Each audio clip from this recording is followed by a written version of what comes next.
All right, everyone, welcome to a new video. Today, I want to walk you through a bit of a different one. I want to walk you through the breakdown of the funnel that I used to make more than 100K in the first 12 to 15 days of the month of June 2025. Today is the 25th of June. And as we close the month, we actually needed to stop the ads because the system was so good that I didn't really have streamlined delivery process. So we needed to kill the ads, at least for the time being, deliver services and products to clients, and then hopefully scale for the rest of, I would say, Q3. Now, again, this is my screen here. I would break down all the 4 pillars that allowed me to do this. But before we do that, I want to walk you through some proof. This is a screenshot from our P&L for the month of June, 21st of June till today. I just took the screenshot. Now, we have a lot of other sources of revenue, other services, but AI systems implementation and consulting, we sold 420,000 dirham worth of AI customer acquisition system, and we sold an AI marketing system for 15,000 dirham, with a total of 435,000 dirham, which would be around 115,000 dirham, something within those lines. And we closed for that amount around 6 deals. Now, the crazy thing is that we still have 3 deals in pipeline that are about to close, and 2 more deals, a total of 5 deals in pipeline and 6 deals closed.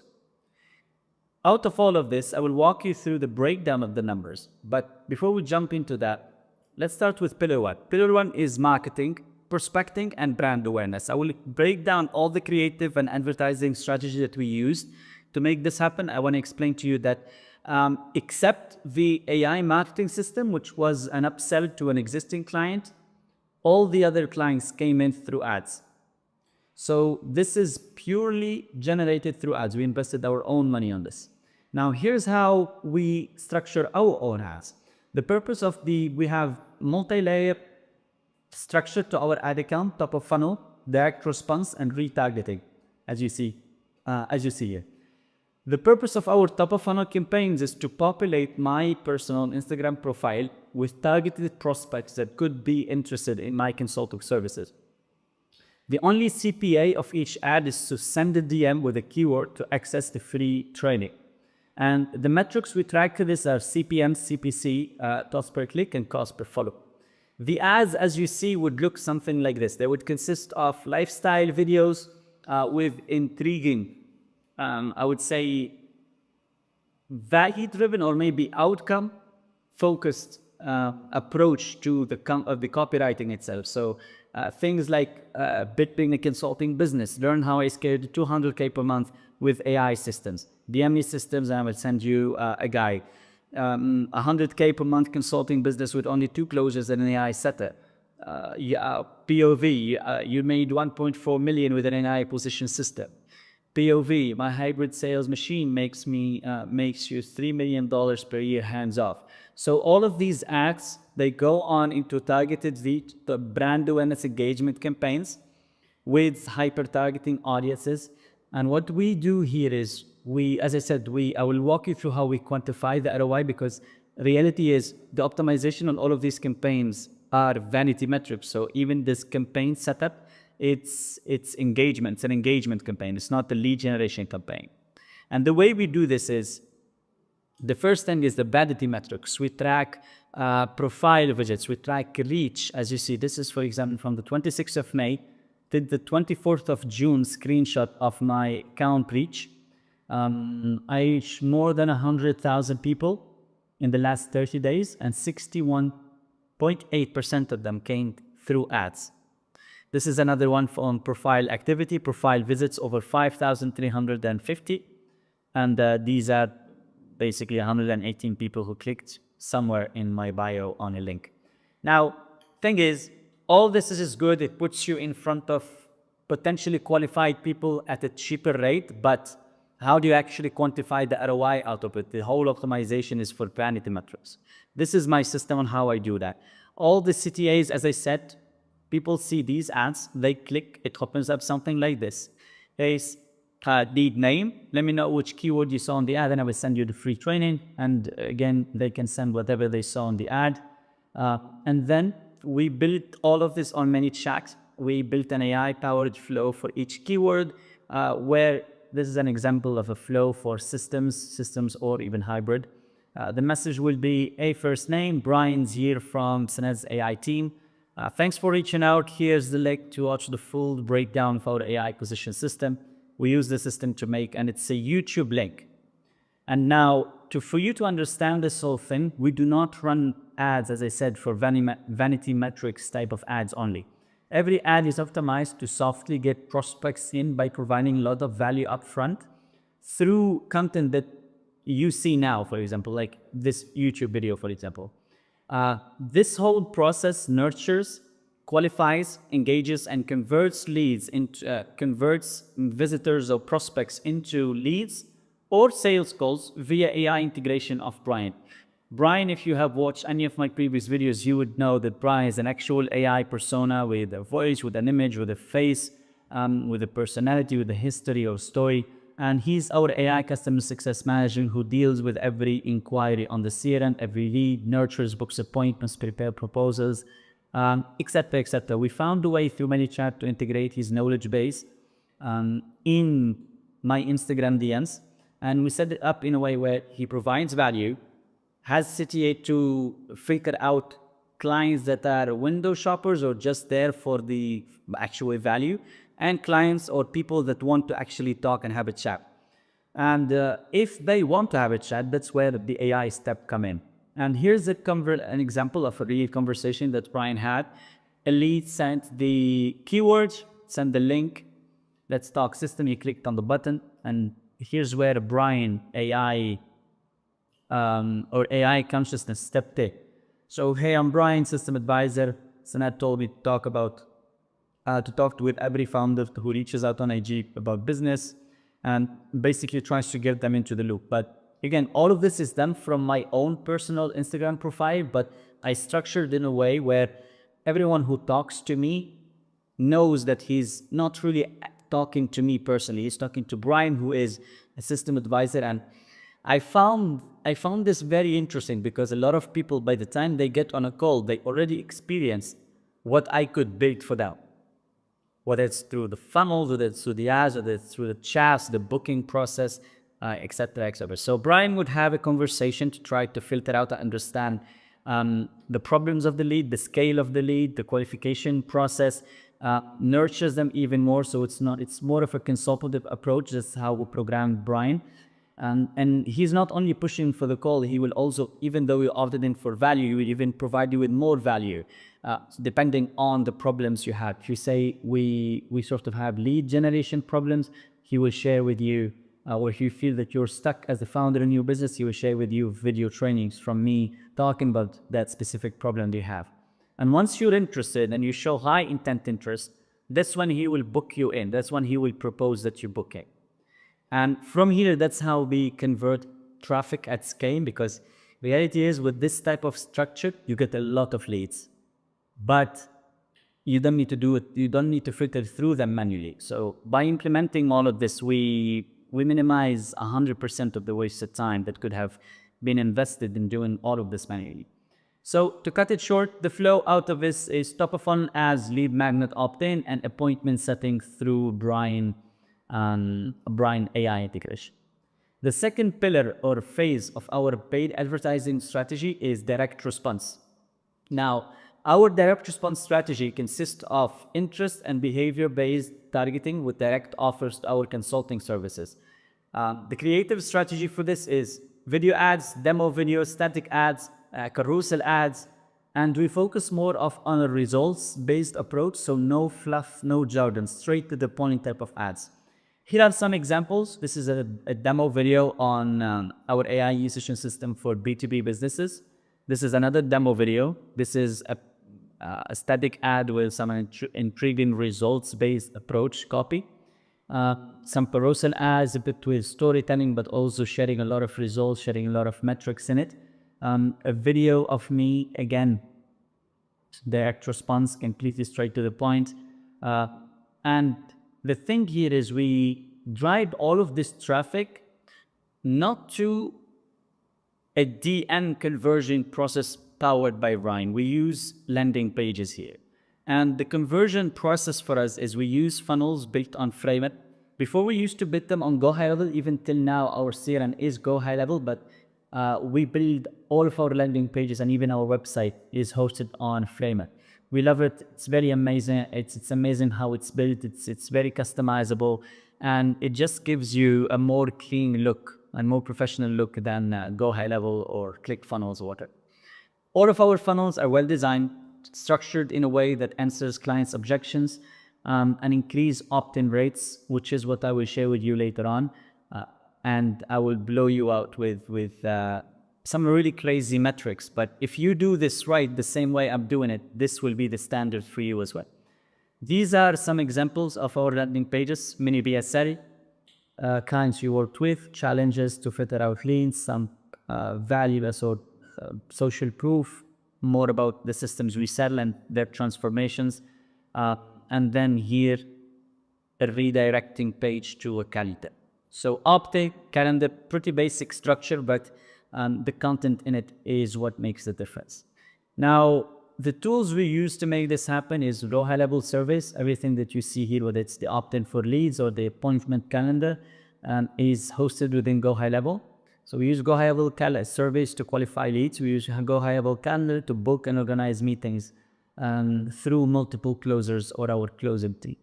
This is a screenshot from our ad account for the last, I would say, 25 days during the month of June. When we launched this AI consulting offer, as you see here, we generated on this landing page, we generated over 660, to be exact, 63 landing page views, so people landing on the landing page, and we generated 127 leads out of those. If you do basic math, the landing page conversion rate is 19.15%, which is, I mean, if you've been in marketing and the online space for quite some time, you would know that this is an insane metric. The reason we're able to do this is because, first of all, we had developed an insanely good product market fit. We know the pain points of the market, so the marketing is extremely relevant.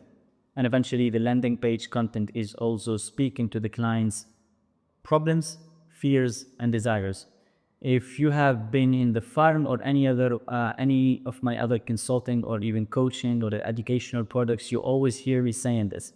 Problems create fears, fears create desires, and that's what you want to sell. That's how you want to structure your sales funnels, your sales pitches, your presentations, your ad copy, whatever it is. Now, moving forward to the last pillar or the last phase of our advertising strategy is the retargeting strategy. Our retargeting strategy strategically allows us to win back potential prospects who fall from the conversion process. The way we do this is we create custom audiences of people who watch 30, 50, 70, and 90% of our direct response video ads. And we use custom audiences of landing page visitors over the last 190 days, forum opt-in and no booking, people who opt into our ads or opt into our funnels but do not book a consultation, you also retarget those, even though they are in our ecosystem. Audiences that engage with our content, share, comment, whatever. And eventually Instagram visitors for the last 90 days. So everyone here that you see, we're retargeting them with direct response ads that come, all the data that come out of the top of funnel strategy, we retarget them in here. That's how it works.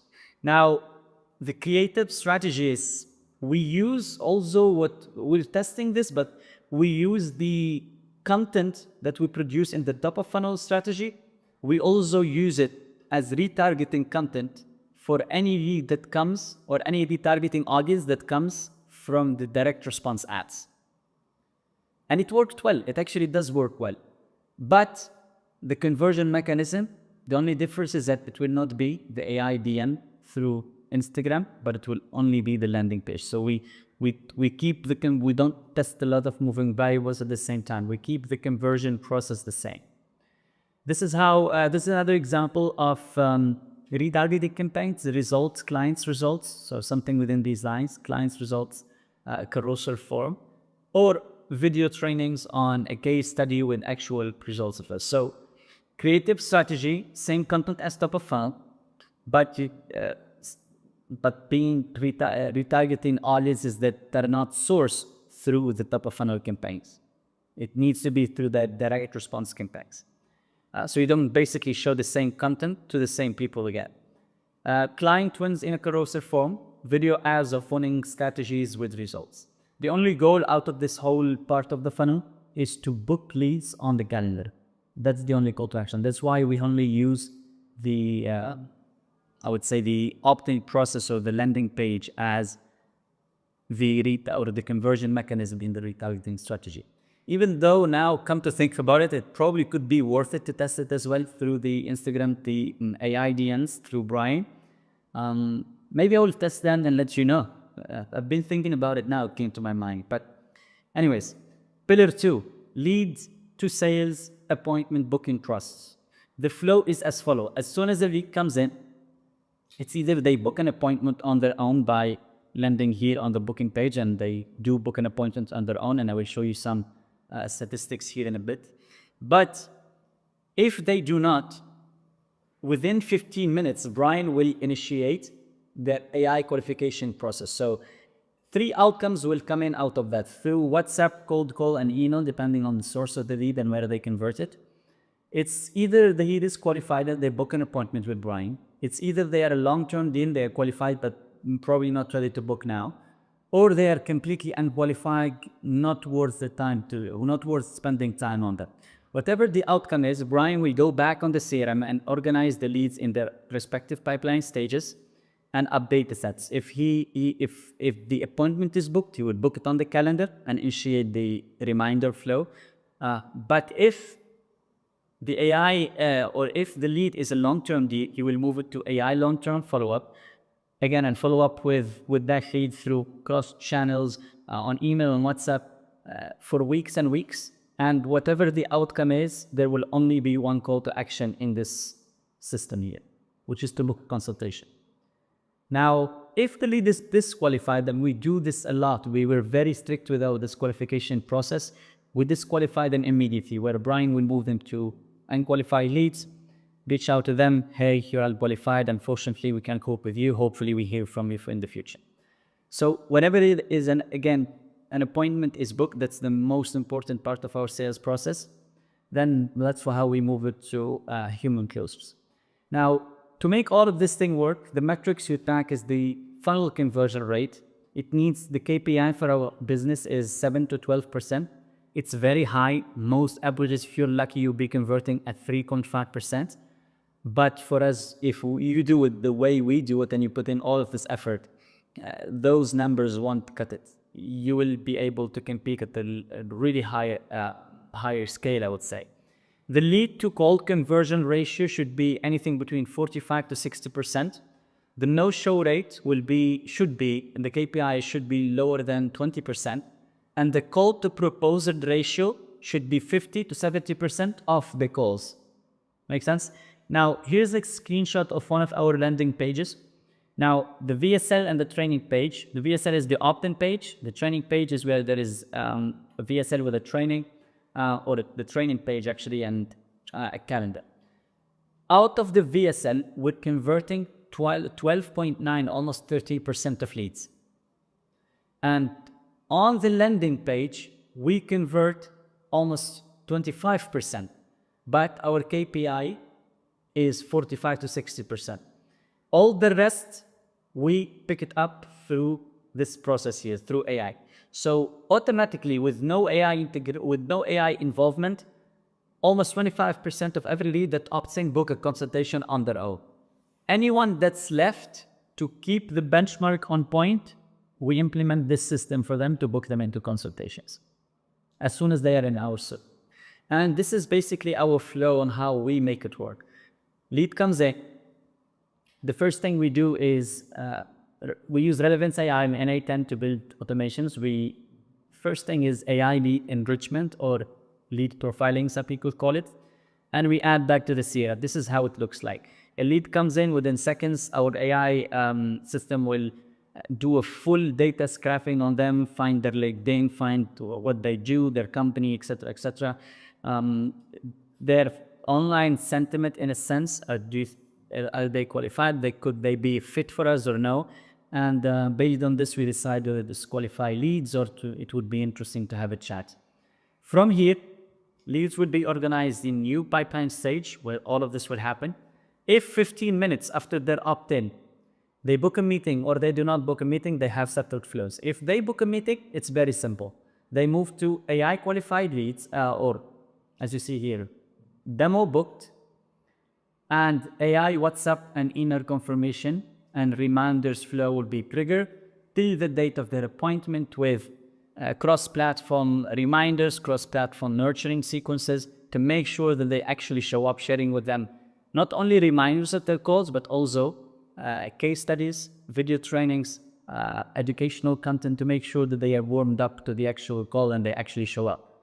And all of this is done through Brian until the date of the sales call. Where it gets interesting, if they do not book a consultation, within 15 minutes, a CRM update will move them, or Brian will go back and move them to contacted in AI call and follow up. So this is a lead that is in process by Brian, but still didn't book a consultation. The first aspect is Brian will give them a call. We use Vapi to make this happen. Now, within that fold, Brian is integrated not only to his existing knowledge base to educate them, have a conversational chat with them and try to book them in, but also is in their integration through the call to our calendar to propose times in real time and book them in real time and initiate the WhatsApp flow here. So if through the call, Brian book them in or do not book them in, the next thing that will happen is Brian will go through my own LinkedIn and send them, because during this research, he will find the LinkedIn profile of the person or of the lead. So whether he books them in on the call or not, he will go on and from my own profile on LinkedIn, send them a LinkedIn request saying, hey, Brian, inform me about your call and interest in AI systems or grow your business. I thought it would be nice to connect here as well and share more value. And since I am active on LinkedIn, I share a lot of content, I win the client even in my ecosystem for the future, whether they buy or not. From here, there will be a CRM update. It's either the appointment is booked and again, we initiate the confirmation flow, the reminder flow on multiple platforms. And again, it's the sales call. If not, again, AI follow-up sequence on email and WhatsApp, AI appointment booking, AI confirmation, AI reminders. This whole flow, even if they do not book, Brian will still follow up with them on WhatsApp and email until they book. Now, this whole process guarantees that sales calls are booked on the calendar. It's no joke. From here, we move to the third pillar, sales closing, or sales call in the closing part. The flow is as follows. As soon as the sales call is on the calendar, there are two outcomes. It's either a show, the lead actually shows up, or a no-show. And as I said, we try to keep the benchmark below 20%. And the way we're able to do that is, again, through the confirmation and reminder flows. Now, let me show you something. If the lead doesn't show up, Brian will, eventually the closer will just modify lead as a no-show. Brian automatically will go back and move them to a no-show stage and initiate the AI no-show flow and nurture and try to book them in again for a new consultation. If the lead actually shows up, all calls are recorded by Fathom through Aero to basically take notes. And then from here, there are two outcomes. The client is either ready to buy by the end of the call or not ready to buy. And if the client is not ready to buy, Brian will move that again. He will understand all of this from the recording and will take action. We'll go back to the CRM and move the lead to AI on follow-up and start following up with them again with educational content, etc., until they are ready to book another call and move forward with the process. If the client is ready to buy, the data for the proposer here, what will happen is Brian will move the leads to, okay, I want to add a screenshot here. Yeah, here, to proposer quotation. And from here, he because he's connected to Go high level documents, he has a template where he will use the CRM contact details, data from the recording to create a template of the proposal. Now, reality is the proposal and service agreement are not the best so far. So they still need to be manually approved and manually modified by the closer who took that call. But at least it cuts off, I would say, even if it's 30, 40% of the maybe time invested in it, it's still a good deal for us. So AI proposal and service agreement ready, and we send it over. This is where the human and approval and manual human approval and due diligence is needed. Once this is done, we send the proposal. Now, from here, there are two outcomes. It's either the client wants to close or the client is not ready to buy. If they're not ready to buy, again, we move them through the same long-term AI follow-up flow until they book another call, and we initiate the whole thing again. If the client is ready to close, just like the 6 deals we have closed this month for AI consulting packages, really high ticket packages, as you have seen here, the average deal is, the lowest one is 35,000 dirham, and the highest one so far is 120,000 dirham, but we have some really good ones here in pipeline. These are all enterprise level clients. So we're closing on high level clients or high ticket clients with all of this system. So the metrics here even make this whole thing more standing out, because the relativity or the proportionality between the metrics and the average deal close is really on point here. Now, out of this whole closing system, the way the metrics we pack up here, no show rate, it should be below 20%. The call to proposal ratio should be 50 to 70%.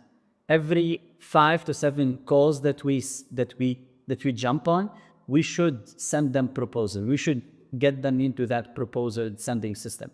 Otherwise, and we're able to do this because we filter out leads religiously prior to getting on the call. The safe conversion rate out of this should be usually between 30 to 50%, and the CAC, the cost per acquisition, should be below $2,000. Now, here's the reality. The average client spends between 10,000 on a bare minimum up to 45,000 on the higher end on our AI consulting packages. Our KPI was $2,000, but our actual CAC for the last 25 days, I would say, was $980. It's insane, but it's possible because we filter out all of this junk leads, all of the leads that we have amazing marketing, we have amazing product market fit, we built amazing systems in the back end, that these metrics quite honestly, for a random business would be completely out of reach. It's like the starting point for us. The way we make this happen, even in terms of closing and making sure all the closers are well prepared for the calls, is by once every lead is qualified by Brian and books a call, it goes to our closers. And this is the framework we take for the closing process, the sales call process. We have pre-call activities, during call, post-call activities. The pre-call is the closer is supposed to jump on the CRM, get full context on the lead, the source, Brian conversation, if it's closed on, if it's booked through WhatsApp or if it's booked through Instagram DMs. For answers, reviews, the deal notes inside Go high level pipeline. Joins the call with a clear conversion brief, not really freelancing their way around it. During the call, confirm the pain, goals, timeline. Again, problems, fears, desires. Walk through a tailored solution, show them proving the pitch deck that we had, walk through it, understand their company, their system, and what we can do. One thing to keep in mind is our marketing is very niched out. So we don't do as, hey, if you have a business, come work with us, we can build. No, we focus on sub niches. So even though we work with multiple niches, but every niche has its own marketing. This allows us also to have more, I would say, not only product market fit, but more, we resonate more with our audience in terms of marketing. Now, post-call is close close on call if possible, or drops a custom recap proposal through Go High Level contract template or document template, plus a Loom video if the deal is complicated. Now, from here, we have metrics to track, as I said: show up rate, close rate by source, average deal size, and time to close. This keeps our closers lean, focused, aligned with the machine, not freelancing their way through deals. We make this whole thing happen by documenting all of their trainings. Here, it's a full document SOP on Notion of their training, hundreds of sales calls recorded that they can look at and understand not only the market problems, the market lingo, I would say, but also understand how we do things and how we close, and reflect back on their training and their SOPs through this extensive documents here.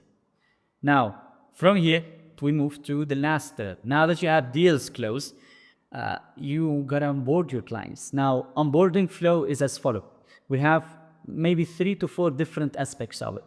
Onboarding process, as soon as a deal is closed, the closer moves it back to closed deals and updates the status to 1. That will trigger Brian to, first of all, send an onboarding email to our finance department. Not really an email, but it's on Slack.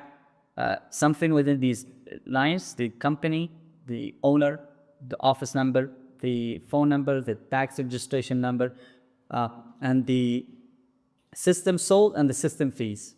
So all the deal details get sent to our finance department, tag our finance director, to send basically the invoice on QuickBooks.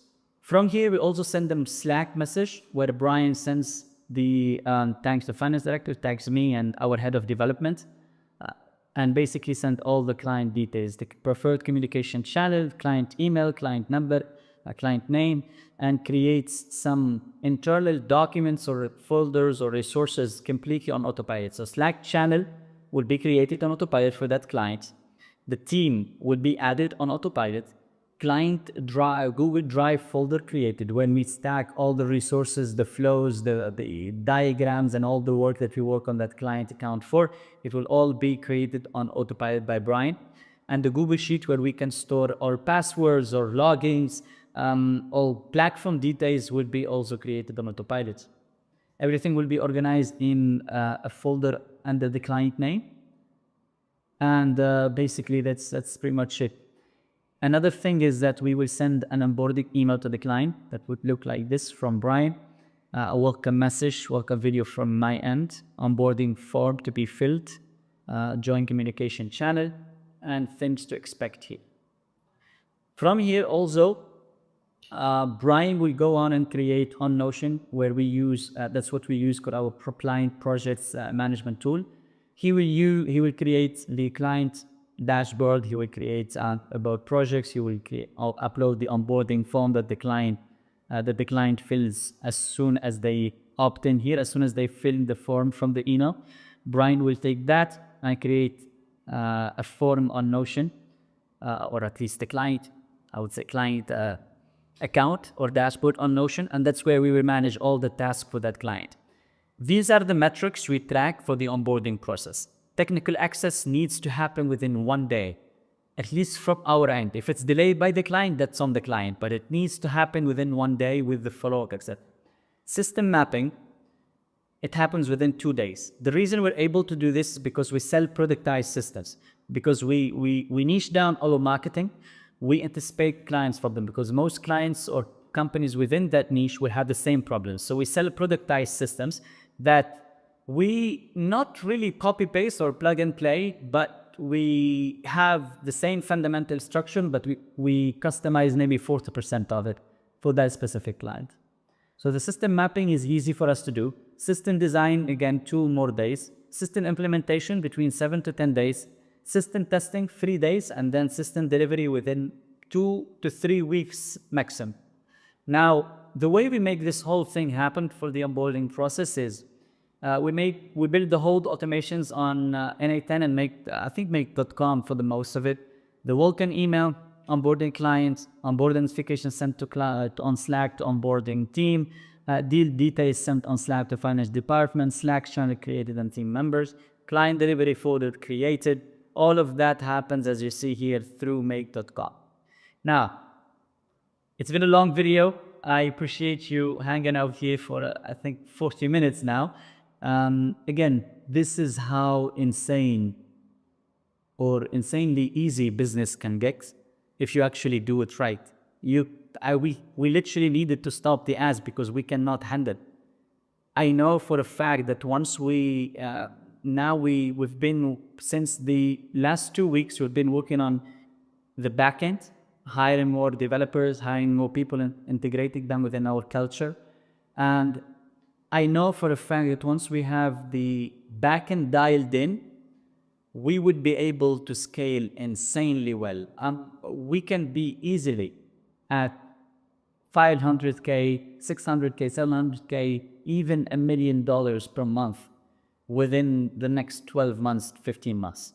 I know that for a fact. So, because everything is predictable, nothing is for doubt. I'm not coming up with numbers. I'm just multiplying